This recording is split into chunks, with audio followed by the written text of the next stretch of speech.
Bali, akhir Juli 2025, di Sanur, Denpasar. Ribuan kader PDI Perjuangan memadati Aula Mega, The Meru, dan Bali Beach Convention Center. Dari luar, acara bimbingan teknis BIMTEK ini tampak seperti agenda rutin partai. Namun di balik keramaian, ada pertaruhan besar. Kemana arah politik PDIP pasca guncangan vonis terhadap sekjennya Hasto Kristianto?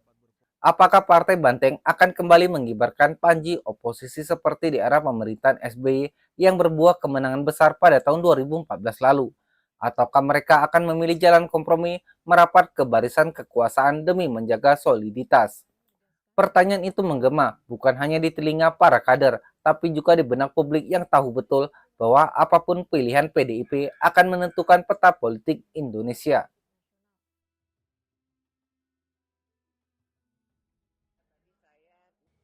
Rabu sore, 30 Juli 2025, pukul 16.41 WITA, Megawati Soekarno Putri tiba di Meru, Sanur mengenakan busana hitam dengan selendang merah tua yang kontras. Didampingi sang putra Prananda Prabowo, ia berjalan pelan di antara barisan kader yang berjejer rapi menyambutnya. Para legislator, kepala daerah, hingga fungsionaris partai satu persatu menyalami Presiden RI kelima itu dengan penuh hormat. Di lokasi yang sama, tampak sejumlah tokoh penting partai hadir, mulai dari Ketua DPP PDIP Puan Maharani, Basuki Cahayapurnama atau Ahok, Ganjar Pranowo, Abdullah Azwar Anas, dan Jarod Saiful Hidayat. Mereka semua hadir mengikuti bimbingan teknis fraksi PDIP se-Indonesia yang diikuti oleh 3.218 kader, mulai dari anggota DPR RI, DPRD Provinsi, DPRD Kabupaten Kota, hingga para kepala daerah. Puan Maharani yang membuka acara menyatakan, BIMTEK ini digelar bukan hanya untuk menyamakan visi misi anggota legislatif, tapi juga untuk memperkuat soliditas internal di tengah tantangan politik yang semakin berat. Bagaimana bisa bersama-sama menjalankan program pemerintah, mengawasi anggaran, dan menjaga Indonesia tetap solid, tegas Puan. Namun banyak yang melihat acara ini bukan sekedar forum teknis, ada yang menyebutnya sebagai panggung konsolidasi besar-besaran menjelang Kongres Partai, sebuah forum penentuan arah politik Partai Banteng ke depan.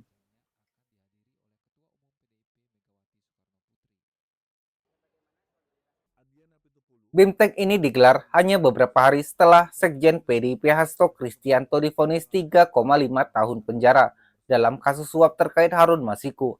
Partai menilai kasus ini sebagai politisasi hukum, namun dampaknya jelas mengguncang internal.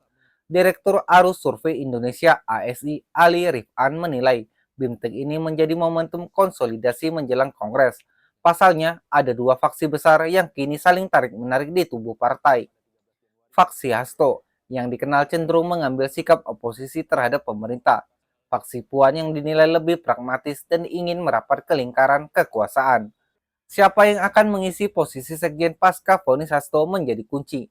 Jika penggantinya dari faksi Puan, ada kemungkinan PDIP mendekat ke pemerintahan. Namun jika tetap dikuasai faksi Hasto, Banteng bisa bertahan di luar kekuasaan. Ali Rifan menyebut posisi sekjen akan menjadi penentu bandul politik PDIP.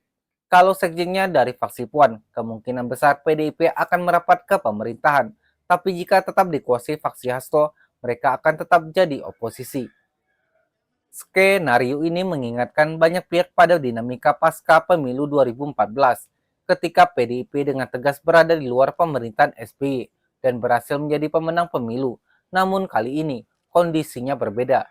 PDIP baru saja kehilangan sosok sentral, sementara partai lain seperti Gerindra mulai agresif membidik dominasi politik nasional.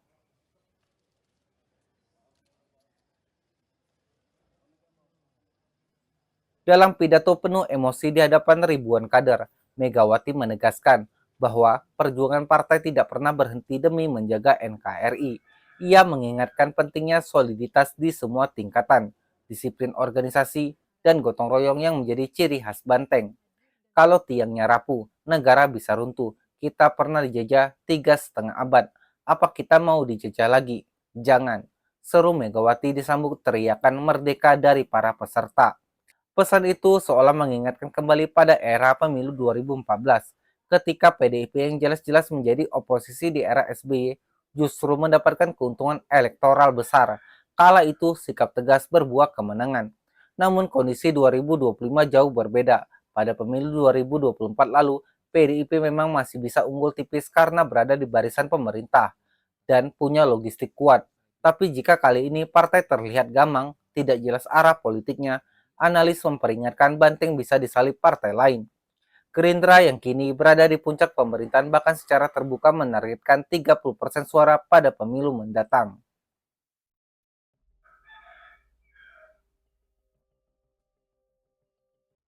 BIMTEK yang semula dijadwalkan berlangsung hingga Jumat 1 Agustus akhirnya ditutup lebih cepat oleh Puan Maharani pada Rabu malam. Dalam pidato penutupannya di Bali Beach Convention Center, Puan kembali menegaskan pentingnya konsolidasi organisasi untuk menghadapi berbagai tantangan politik ke depan. PDI Perjuangan tidak dibentuk dari kenyamanan, tetapi dari jiwa perjuangan. Kita harus jadi kader pelopor, bukan hanya pelapor, tegasnya. Puan juga mengingatkan legislator PDIP bahwa mereka akan menghadapi agenda besar, termasuk revisi Undang-Undang Pemilu yang bisa menentukan ruang gerak partai pemilu 2029. Ibarat sedang berlayar, kita tidak dapat mengubah arah angin, tetapi kita bisa mengarahkan layar sehingga sampai di tempat tujuan, ujar Ketua DPR RI itu. Pesan tersebut menutup forum yang dihadiri lebih dari 3.200 kader. Namun di balik kata-kata indah itu publik masih bertanya, kemana Banteng akan melangkah? Apakah mereka akan kembali mengulang sejarah 2014 sebagai oposisi yang jelas arah, atau merapat kekuasaan demi menjaga eksistensi? Yang penting, keputusan ini bukan hanya menentukan nasib PDIP, tetapi juga mengarahkan peta politik nasional di tahun-tahun mendatang. Bagaimana menurutmu? Haruskah PDIP mengambil sikap tegas sebagai oposisi seperti di era SBY? Atau justru merapat ke pemerintah demi konsolidasi kekuatan? Tulis pendapatmu di kolom komentar. Jangan lupa like, share, dan subscribe agar kita bisa terus membedah dinamika politik Indonesia dengan tajam dan mendalam.